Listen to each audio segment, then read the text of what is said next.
अब हम बात करते हैं ओरल कम्युनिकेशन की। ओरल कम्युनिकेशन क्या होता है?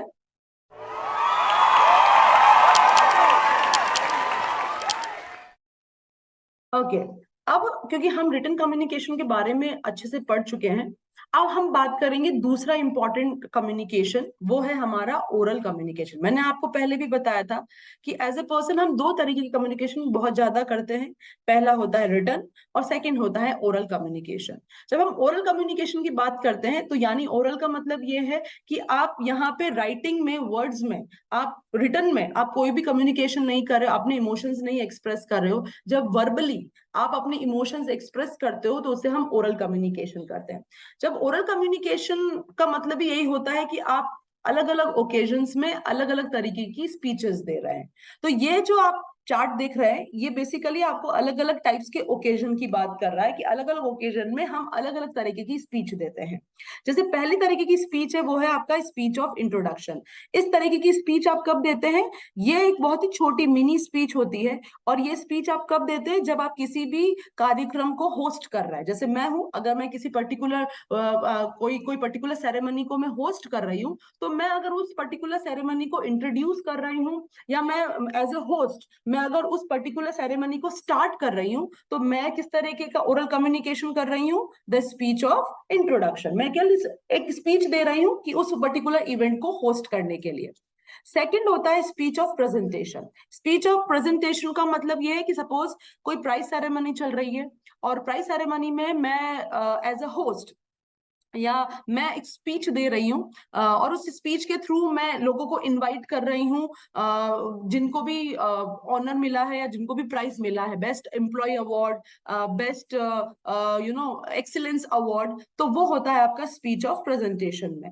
नेक्स्ट होता है आपका स्पीच ऑफ एक्सेप्टेंस। जैसे अगर मैंने किसी को प्राइज दिया है, ठीक है, तो जो रिसीवर है, जो प्राइज को रिसीव कर रहा है, जो पर्टिकुलर ऑनर को रिसीव कर रहा है, उसके बाद अगर वो किसी भी तरीके का वर्बल कोई भी स्पीच वो देता है, और स्पीच के थ्रू वो ये बताता है कि thank you for giving me the award and I accept this award, तो वो आता है आपका स्पीच ऑफ एक्सेप्टेंस में। ठीक है। नेक्स्ट आता है आपका स्पीच ऑफ डेडिकेशन। जैसे अगर हम हिंदी में बात करें तो हमें पता है कि एक सौजन्य से एक कंसेप्ट होता है हमारे इंडिया में, कि जैसे किसी के नाम का रोड बन जाता है, किसी के नाम का हॉस्पिटल बन जाता है, किसी फेमस पर्सनालिटी के नाम नाम का कोई भी पर्टिकुलर स्कूल का या स्कूल बन जाता है। तो ये क्या है? ये है speech of dedication. Speech of dedication का मतलब कि जैसे ये स्पीच आप कब देते हो? जब आप कोई स्टोर ओपन कर रहे हो, या किसी पर्टिकुलर पर्सन के नाम पर आपने कोई बिल्डिंग स्टार्ट करी है, या आपने कोई न्यू लाइब्रेरी आपने एस्टेब्लिश करी है किसी के नाम पे। तो ये होता है आपका स्पीच ऑफ, कि जब आप अपनी स्पीच के थ्रू होने वाला सारा काम किसी को डेडिकेट आप कर रहे हो। ठीक है। नेक्स्ट होता है टोस्ट। टोस्ट जो होती है ना, बेसिकली एक छोटी सी मिनी स्पीच होती है जो आप डिजाइन करते हो, ताकि आप, ये स्पीच जनरली कब दी जाती है? जब आपको किसी को कॉन्ग्रेचुलेट करना है, किसी को अप्रिशिएट करना है, या किसी को याद करना है। जैसे अगर फॉर एग्जाम्पल आपकी शादी होने वाली है, या आपको न्यू जॉब मिलने वाली है, या आपको कोई बहुत बड़ा अवार्ड मिला है, तो आपको एक छोटी सी स्पीच कॉन्ग्रेचुलेशंस की मिलती है, वो होती है टोस्ट। नेक्स्ट होता है रोस्ट।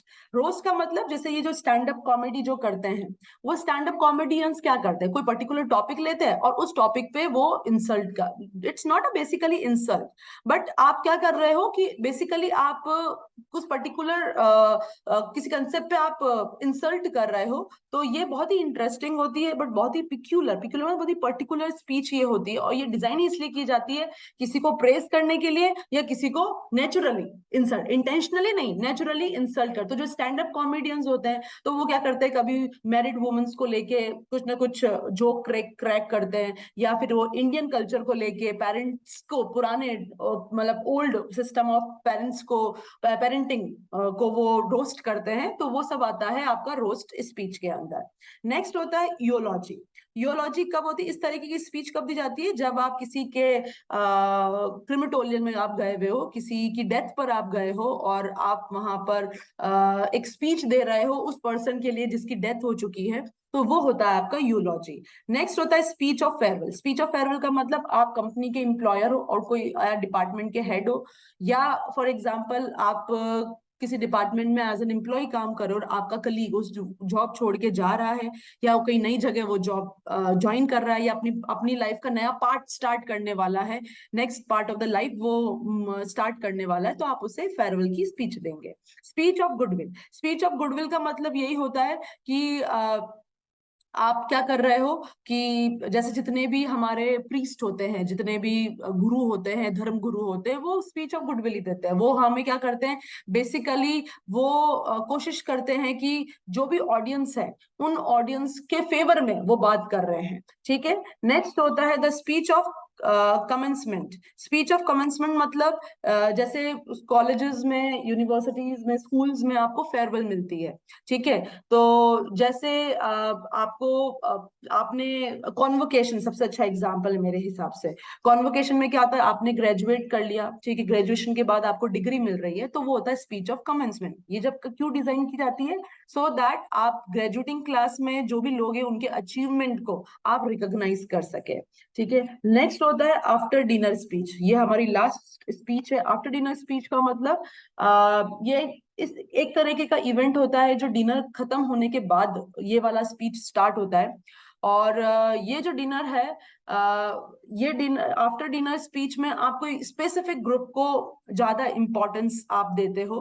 बेसिकली कोई पर्टिकुलर इशू आप रेस करते हो, उस पर्टिकुलर इशू से रिलेटेड आप डिस्कशन करते हो और पर्टिकुलर ग्रुप को आप इंपॉर्टेंस देते हो। जैसे फॉर एग्जांपल कोई सोशल वर्कर्स है, ठीक है, उन लोगों ने एक मीटिंग करी है, तो उन सबने साथ में डिनर किया और लास्ट में डिनर करने के बाद वो लोग अपने आज के कॉन्वर्सेशन को कंक्लूड कर रहे हैं और इम्पोर्टेंस बता रहे हैं कि आज हम क्यों मिले, इसका पर्टिकुलर पर्पस क्या था। तो वो आता है आपका आफ्टर डिनर स्पीच पे। तो मैंने आपको अभी क्या बताया कि जब हम ओरल कम्युनिकेशन की बात करते हैं तो जनरली हम रिटर्न में वर्ड्स नहीं यूज कर सकते, हम वर्बली अपनी बात को एक्सप्रेस कर रहे हैं।